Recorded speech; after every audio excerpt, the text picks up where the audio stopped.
Hey folks, it's Marvin Cash, the host of The Articulate Flower, back with another Casting Angles with Mac Brown. Mac, how are you? I'm doing great. How you doing, Marvin? As always, just trying to stay out of trouble. And we were talking before we started recording. You were telling me that you're on the other side of peak fall foliage in the Bryson City area.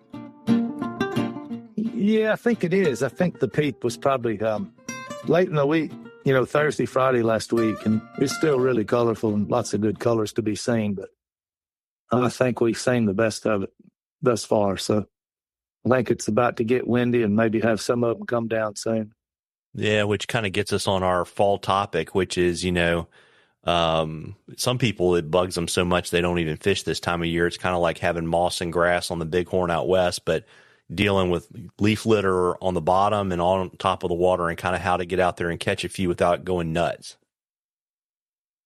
That's right. Yeah, I mean, a big part of it is, too, just the tactics of what people choose, like once the leaf litter starts, probably the easiest thing to stay with is to stay up top, stay on.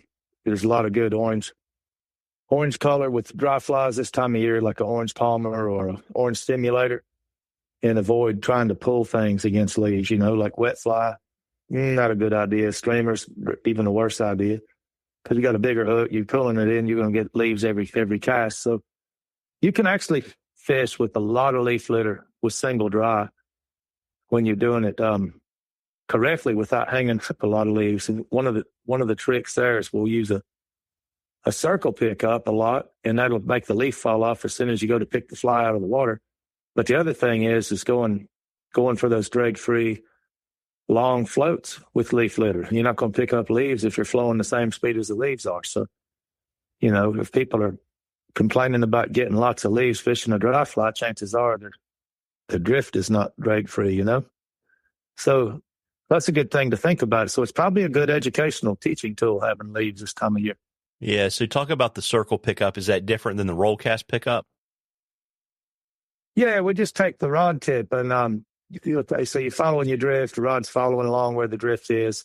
And when we get ready to pick it up, we just act like your fingers inside it, or the tip. We just draw a little small circle like inside of a mason jar with your finger from the butt end of the rod. And it just sends a spiral going down the line. Like that little circle will transmit all the way down through the leader to where the fly is. And when it gets near between the nail knot, and depending on how long your leader is, so that's not really a good thing to say the nail knot, but when it gets down near the fly end, then we go into our back cast. And what it does a couple things. One, if it's leaf time, it's going to make the leaf fall off right on the pickup.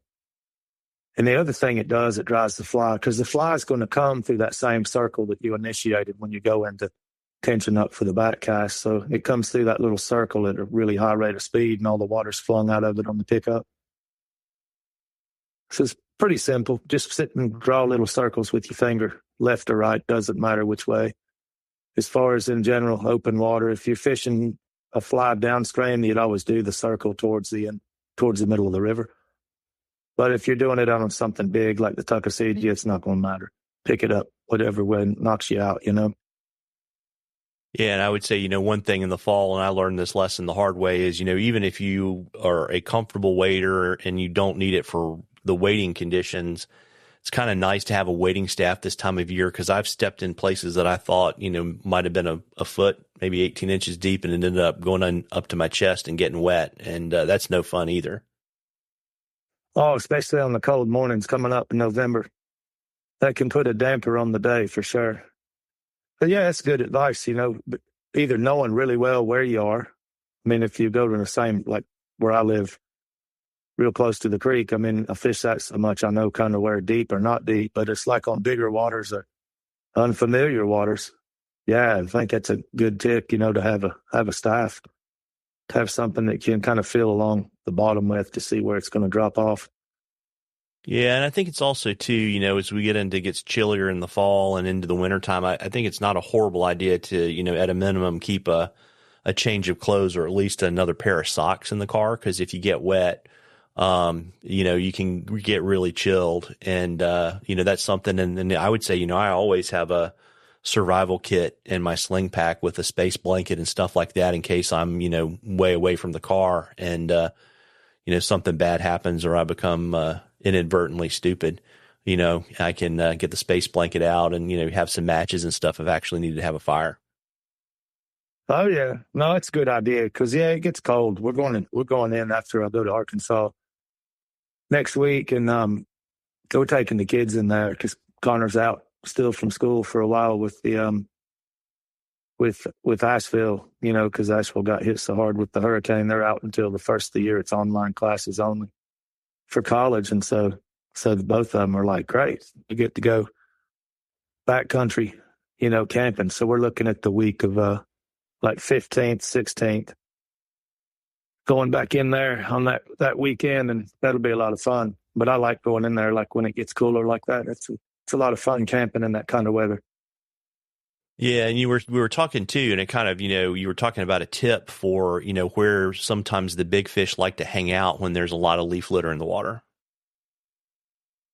Yeah, that is mainly look for the swirls, like in the high-low pressure indifference, where you have these big seams, and you'll see lots of times when the leaves get heavy on the water, it actually helps people's water reading ability huge, because when the leaves are in the water, you'll see these revolve, and depending on which side of the river we're talking, but the back swirl will either be counterclockwise or clockwise of the leaf litter, and in the middle of that circle, it's like the eye of the storm. It's always clear, so that there won't be any leaves in about a 2 to 3 foot area, just smack dab in the middle of all that leaves going around and around. And those fish will sit underneath that because that's the only window of the surface when the leaves get thick, and that should happen in the next 8-10 days. Those are really ideal times. It makes it super easy to figure out where you're going to fish. And actually, the dry fly is underrated a lot in the fall. I mean, a lot of the people that influenced me as a young kid in East Tennessee and over here, like with Jimmy Estes and a lot of good mentors that I got, to fish with a lot when I was 20 years old. Now I'll be 61 in November. So that was 41 years ago. But that's what they look forward to all season, is that time of year with just what we're talking about with the leaf litter and fishing only a dry fly. And that can be one of the funner times of the year for sure up top. Yeah, it's also a good trick, like, on bigger water, like out west, not in the fall, but like in the summertime when you get that, kind of that foam or scum in the back eddies. Right. It's a lot of sun protection, right? And so a lot of times big fish will sit under that. And you can either, fish a dry in it, or you can pull a streamer under it, and you can sometimes get a really nice surprise. Mm-hmm. Oh, that's what I like. I've got a lot of good memories, up in the park over the years during that time of year, just fishing the swirls. And I mean, I'll go up, I might skip hundreds of yards of water just to find that kind of a condition, with the big swirl. And that's usually pretty much high probability location for that to happen. That's what makes it fun. It makes it really easy to find them too. So yeah, it's one of my favorite times of the year for sure, Marvin. It's just the coloration. I mean, it's just so gorgeous, the colors overall, and then to be on the water too. Like, we did a couple-hour hike with Jennifer today, and we didn't fish at all, but we just walked up Forney Creek up high, and it was just gorgeous up along the creek. The colors they're still really good. Yeah, and it's interesting too, right? So we're at the end of October. What, in 2 weeks you're going to be heading to Arkansas, right? Yeah, I think I'm going to go probably go down there Sunday. I talked to another buddy that's working down there that he's been out here several times. He comp fished a lot, named Mike Sexton, and so I'm gonna go early because Mike's got to work. Well, I can't play anyway on the weekend. When I talk to the club, I think it's the 8th and 9th, or maybe it's the 9th and 10th. I'd have to look at the calendar. But the 2 days that I'm talking to the club, of course, I can't fish and do that too, and I think he's working that weekend. And so I'm going down early to go have some days on the white. I'm sure that'll be gorgeous down there right now too. So I'm going to go a little bit early because I'm driving down. And if I'm going to drive 12 hours to and from, I like to have 4 or 5 days to kind of, that's where I started as a kid. I don't remember if we've ever said that on the podcast, but my granddad had a place there in Mountain Home when I was little. And that's where I first started really fly fishing, was around Mountain Home.